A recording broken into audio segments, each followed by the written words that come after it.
अस्सलाम वालेकुम। उम्मीद करता हूँ कि आप सब लोग खैरियत से होंगे। जैसा कि आप मेरी टिकटॉक से देख के यहाँ मेरे यूट्यूब पे आए, तो मैं आपको बहुत सारी चीज़ों से आगाह करूंगा। खास तौर पे जो लोग यूएई में रहते हैं उन लोगों के लिए ये एक अवेयरनेस वीडियो भी होगी कि आप लोग उन चीज़ों से बचें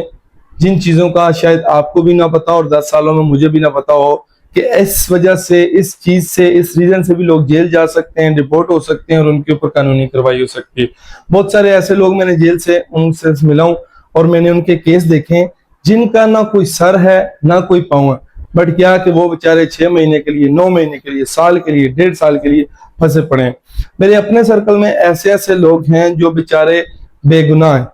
जिन्होंने एक रत्ती बराबर भी कुछ नहीं किया और उन्होंने 2-2 साल जेल काटी। और मैं बकायदा उनसे आपकी बात करवाऊंगा थ्रू अपनी वीडियो कि वो लोग हल्फन आप लोगों को ये चीज बताएंगे कि हमने एक रत्ती बराबर भी कुछ नहीं किया। और सबसे जो बुरा केस है यूएई में वो ये कि बहुत सारे लोग टेलीग्राम में फंसे हुए हैं। टेलीग्राम में ये चीज है कि मिस यूज होता है अकाउंट। सपोज कि अब मेरे अकाउंट में किसी के पैसे आए, अब मुझे तो नहीं पता कि मेरे अकाउंट में किसने पैसे सेंड किए, और वो लोग मेरे ऊपर कंप्लेन करके मुझे पकड़ के ले जाएंगे। अब जिसने पैसे सेंड किए हैं उसको नहीं पकड़ेंगे कि भाई पैसे जिसने सेंड किया हम उसको पकड़ें, लेकिन मुझे बोलेंगे कि तुम्हारे अकाउंट में इलीगल पैसे आए। इसमें अब मेरी क्या गलती, जबकि मैं खुद जाके गवर्नमेंट को भी बताऊं कि भाई ये मेरे अकाउंट में पैसे हैं जिनसे मेरा कोई कंसल्ट नहीं है, मेरा कोई लेन देन नहीं। इस किस्म के केस लोगों के साथ हो रहे हैं। उसके बाद बहुत सारे ऐसे लोग हैं कि जिन्होंने मतलब कि ड्राइविंग के टाइम पे ओवर स्पीड है उनको जेल हो रही है, रिपोर्ट किए जा रहे हैं। बहुत सारे ऐसे लोग हैं बाय मिस्टेक उनसे रेड सिग्नल क्रॉस हो रहा है, हालांकि रेड सिग्नल का आई थिंक अराउंड 3000 फाइन है, और उस सिग्नल पे लोग, रेड सिग्नल की वजह से लोग जो है वहां से डिपोर्ट हो रहे हैं। अभी जो करंट सिचुएशन चल रही है उसके मुताबिक जो मैं 3 मंथ जेल में रहा हूं, जो मैंने लोगों को देखा है, छोटे छोटे केस है, ना केस का सर है ना पाऊं, और उन बेचारों को पता भी नहीं है कि उन्होंने किया क्या है क्या नहीं। ड्यूटी जा रहे थे, ड्यूटी आ रहे थे और उनको पकड़ कर जेल में डाल दिए गए। और अभी तक उन बेचारों को यही नहीं पता कि उन्होंने क्या किया है क्या नहीं किया, कब उनकी कोर्ट होगी, कब उनको डिसीजन आएगा, कब उन लोगों की जान छूटेगी। यहाँ पे मैं 1-2 स्क्रीनशॉट भी अटैच करता हूँ, आप वो चीज भी चेक कर लें कि मुझे मेरे लोगों ने मेरी टिकटॉक में मैसेज किया है जिनको मैं जानता भी नहीं, और उन्होंने मुझे बताया कि भाई हमारे कजन के साथ, हमारे भाई के साथ ऐसा हो रहा है, उसको पता ही नहीं है, वो इतने टाइम से जेल में है। स्क्रीनशॉट आप चेक कर सकते हैं। इस तरह के बहुत सारे इश्यू हो रहे हैं। आप सबसे पहले कोशिश करें कि आप किसी बंदे से अपना कोई भी ऑफिशियली अकाउंट वगैरह ना बनाएं, जैसे कि यूएई पास हो गया और बैंक अकाउंट हो गया। इस किस्म की चीज आप किसी भी दूसरे बंदे को ना दें कि यार ये मेरा यूएई पास नहीं बन रहा, तुम मुझे बना दो। अब उसमें लोग ऐसे पकड़े जा रहे हैं कि उनके फेक डॉक्यूमेंट्स यूज हो रहे हैं, और बाद में जिसके डॉक्यूमेंट्स आगे फेक जगह पे यूज हो रहे हैं और उसको पकड़ा जा रहा है। अब उसको पकड़ा जा रहा है और वो इंसान बोल रहा है कि सर मैंने कुछ भी नहीं किया, लेकिन उसको फिर भी पकड़ के जेल में डाल दिया गया। अब जो गवर्नमेंट है, यूएई की पुलिस है, वो इस चीज को क्यों नहीं देख रही कि भाई अगर ये इस बंदे के डॉक्यूमेंट्स यूज हुए हैं किसी थर्ड पार्टी पे, तो जिसने यूज किया हम उसको पकड़ें, या जिसके साथ यूज हुए हम उसको पकड़ के इन्वेस्टिगेशन करें कि भाई आपको ये डॉक्यूमेंट्स एज अ गारंटी के तौर पे किसने दिए थे। आया कि जो इंसान रियल इन डॉक्यूमेंट्स का ऑनर है, जैसे कि किसी की आईडी है, या इसी बंदे ने ये डॉक्यूमेंट्स दिए थे, या कोई थर्ड पर्सन है। अगर थर्ड पर्सन है तो डेफिनेटली फिर जो फर्स्ट पर्सन है जिसकी आईडी है उसने तो कुछ भी नहीं किया। इस किस्म के केस हो रहे हैं और लोग अंदर है, और उनके बेचारे बाहर से, जिसने अगर यूएई पास बना के दिया और उसने बाद में कोई गलत उसके दिमाग में इस किस्म का क्राइम आया, उसने उसके डॉक्यूमेंट्स यूज करें, और बेचारा अंदर है, वो बाहर से बार बार उसके documents again and again guarantee के तौर पर यूज करता जा रहा है sorry, again and again use करता जा रहा है। और अब जो अंदर है, जेल में बंदा है, उसको पता ही नहीं है, उसके ऊपर again and again new case बनता जा रहा है, न्यू केस बनता जा रहा है। क्या यहाँ पे गवर्नमेंट का ये काम नहीं है कि एक बंदा सन 2025 से, अभी 26 एंड होने वाला है, 25 स्टार्ट में अगर एक बंदा पकड़ा हुआ है और वो अंदर है, तो अगर मई के मंथ में एक बंदे के ऊपर नया केस बाहर से निकला है, तो गवर्नमेंट का ये काम नहीं बनता कि वो उसकी इन्वेस्टिगेशन करें कि यार ये बंदा तो सन 2025 जनवरी से, ठीक है, सन 2025 और मंथ जनवरी से वो बंदा अंदर जेल में है, ठीक है, तो ये अपने डॉक्यूमेंट्स गारंटी के तौर पे आगे कैसे यूज कर रहा है।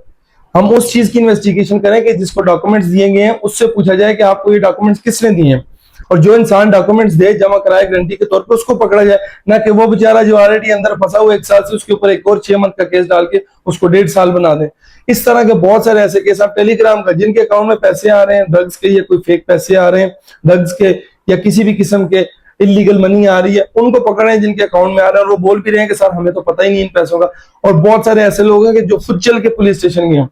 कि सर ये मेरे अकाउंट में अमाउंट आई है, मुझे इस अमाउंट का पता ही नहीं किसकी किसकी नहीं, उसको पकड़ के उन्होंने धर लिया। मेरे सामने ऐसे लोग हैं, मैं बकायदा वो लोगों को आपके सामने लेके आऊंगा,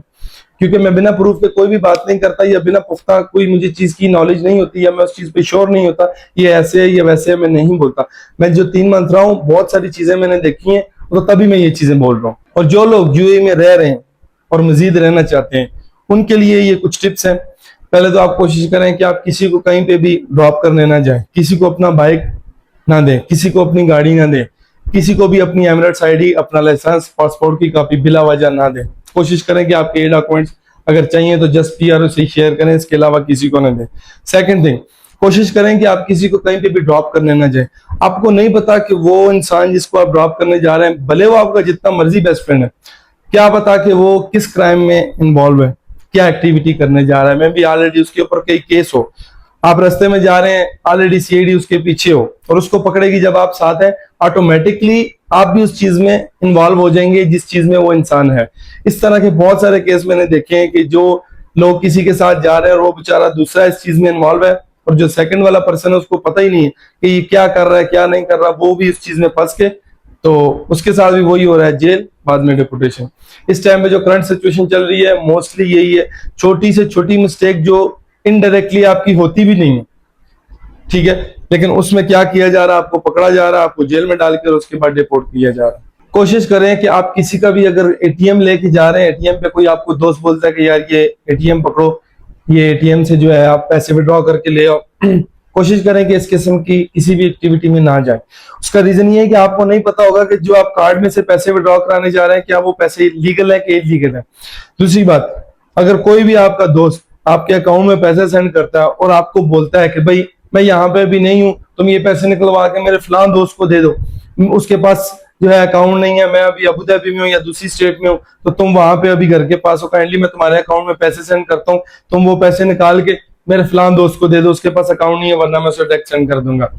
बाद में इस टाइम पे आपके पैसे वो अकाउंट में आएंगे, अब आपको नहीं पता कि क्या वो आपके दोस्त ही आपके अकाउंट में पैसे सेंड कर रहा है या किसी और नेम से अकाउंट में पैसे आएंगे। उस चीज पे भी आप फंस सकते हो कि आपको नहीं पता कि वो पैसे लीगल हैं, इलीगल हैं, ड्रग्स के पैसे हैं या किसी चोरी के पैसे हैं सॉरी,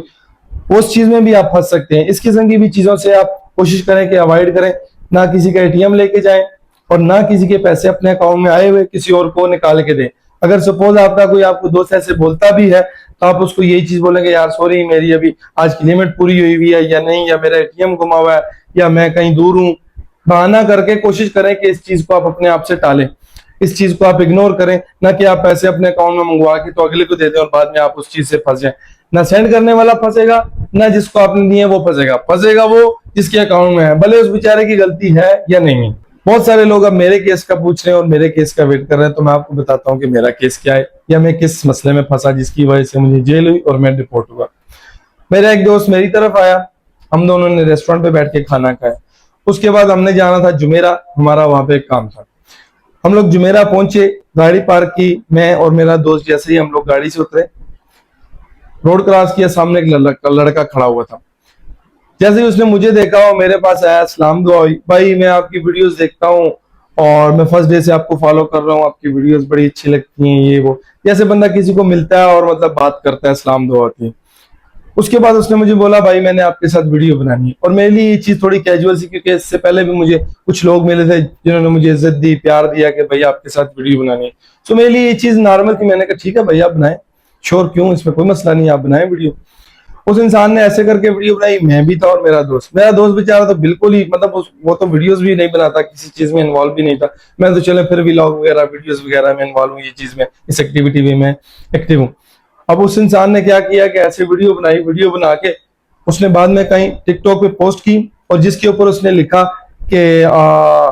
असल ममालिक जो है मुसलमान ममालिक, उनमें से असल मोमिन जो है ईरानी है और बाकी जितने भी अरब ममालिक है, और उनके बारे में कुछ ऐसी लाइन लिखी कि भाई ये मुस्लिम नहीं है, ये फिलिस्तीन का दिफा है, इस टाइप की उसने कुछ लाइन लिखी।